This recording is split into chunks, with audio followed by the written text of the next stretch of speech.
You might think you're treating your diesel right. Short errands, gentle driving, keeping it clean and topped up. But every time you start that engine for another 10-minute trip to work or the store, you're quietly killing it. Inside your car sits a hidden device called a DPF, the Diesel Particulate Filter.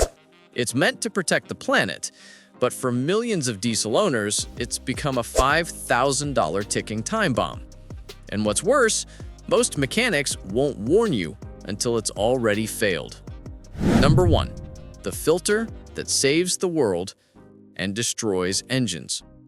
Since 2009, nearly every diesel on the road has been fitted with a diesel particulate filter, a ceramic honeycomb designed to trap soot before it reaches the air. Sounds good, right? Cleaner air, greener engines, happy planet. But here's the catch. That filter doesn't empty itself. It needs heat, a lot of it, to burn off all the soot it collects. This cleaning process is called regeneration, and it only happens when the exhaust gets hot enough, usually on long drives above 40 miles per hour. If your car never gets that hot, regeneration never completes. The soot stays, trip after trip, until the filter is so clogged that your engine starts choking on its own fumes. This is the dirty secret of modern diesels. The same system designed to save them is quietly killing them from the inside out. And the first sign that it's happening, a tiny orange light most people ignore. But that little light is your first and only warning before things get very, very expensive. So what actually happens next when you ignore it? That's where the real trouble begins. Number 2, the 3 stages of diesel death. Think of DPF failure like a slow-motion heart attack for your engine.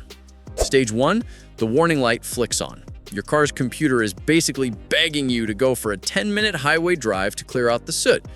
But most drivers shrug it off. I'll deal with it later. Stage 2, a few days or weeks later, more warning lights appear. Now the soot levels are above 75%. The car needs a forced regeneration, which can only be done at a shop with special diagnostic equipment. That's about $200 to $300 gone. Stage 3. If you still ignore it, the filter passes 85% soot loading. At that point, even forced regeneration can't save it. Now you're looking at a full DPF replacement, anywhere from $2,000 to $6,000 depending on the car. And that's not the worst part. Because the clogged DPF doesn't just sit quietly. It strangles your exhaust system, your turbo, even your fuel economy. The car can slip into limp mode, barely able to climb a hill. Some owners find themselves stranded, their diesel refusing to accelerate past 30 miles an hour, all because of too many short trips. But here's the twist. The problem doesn't appear overnight. It creeps in slowly, hiding in plain sight. And once you know the early warning signs, you can stop it long before the damage begins. Number 3, the warning signs you should never ignore. Your diesel won't just die without warning, it will whisper first. You might notice it's sluggish, takes longer to accelerate, feels heavy when climbing hills. You might see reduced fuel economy as the engine works harder to push exhaust through a blocked filter. The idle might sound rough. The car might smell faintly of diesel or burning when it tries to start regeneration. In some cases, you'll even hear the fan running for minutes after you turn the engine off, a sign the car was in the middle of a regeneration cycle. These are all clues that your DPF is struggling, and if you ignore them, the car won't fix itself, it'll just push harder, injecting more fuel, creating more soot, and making the problem worse. But here's the good news. Even if you've been making these mistakes for months, you can reverse the early damage, and it's much easier than you think. Number 4. The driving routine that can save your diesel.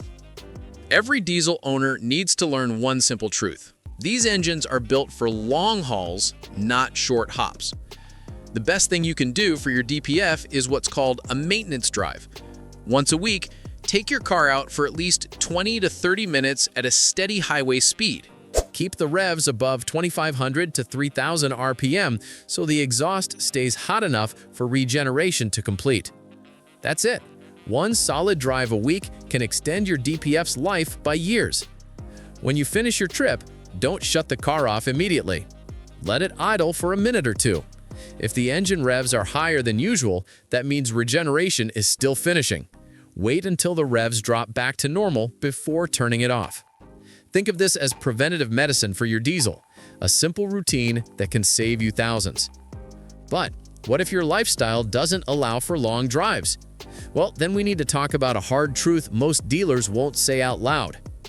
Number 5. When a diesel isn't right for you. If your driving pattern is mostly city traffic, school runs, and errands under 20 minutes, a modern diesel may never work in your favor. These engines were designed for trucks and highways, not stop-and-go urban driving. The constant short trips prevent the DPF from cleaning itself, and no amount of wishful thinking will change that. That's why even automakers now suggest petrol or hybrid cars for city drivers. They warm up faster, don't rely on high heat for exhaust cleaning, and handle short commutes much better. But let's say you're already committed to a diesel and can't switch. You still have options to reduce the damage. Use high-quality diesel fuel with cleaning additives. Some premium diesels include detergents that keep the DPF cleaner. Add diesel fuel additives that lower the temperature needed for soot to burn off. This helps regeneration complete during shorter trips. Combine errands into one long drive instead of multiple short ones. Always respond immediately to a DPF warning light. These small changes can mean the difference between years of smooth driving and the sudden $5,000 disaster. But even beyond the money, there's something deeper happening here. Something that reveals how misunderstood diesel ownership really is. Number 6. The myth of the set-and-forget diesel. For decades, diesel cars earned a reputation as bulletproof workhorses, indestructible engines that ran forever on cheap fuel.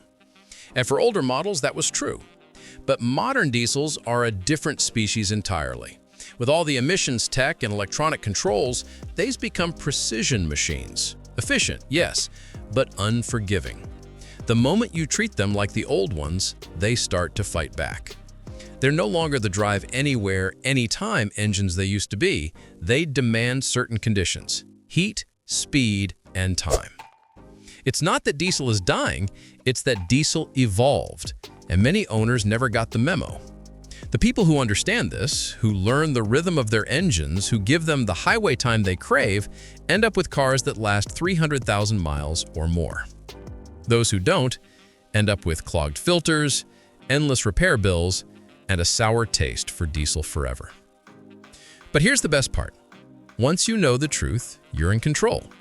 You can use this knowledge to make your car last longer, drive cleaner, and avoid becoming another DPF horror story.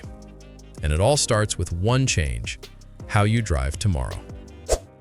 The truth about diesel ownership. Modern diesels are not the villains here. They're incredible machines capable of huge torque, amazing fuel economy, and long lifespans if you treat them the way they were designed to be used. They're not made for 5-minute commutes. They're made for the open road, for heat, and for long drives that let them breathe. So if you love your diesel, give it what it needs. Take it on that weekly highway run. Don't ignore warning lights. Choose quality fuel. Because doing nothing, just driving it normally, is what leads thousands of owners straight into financial disaster. At the end of the day, knowledge is the real fuel that keeps your diesel alive. And now, you have it.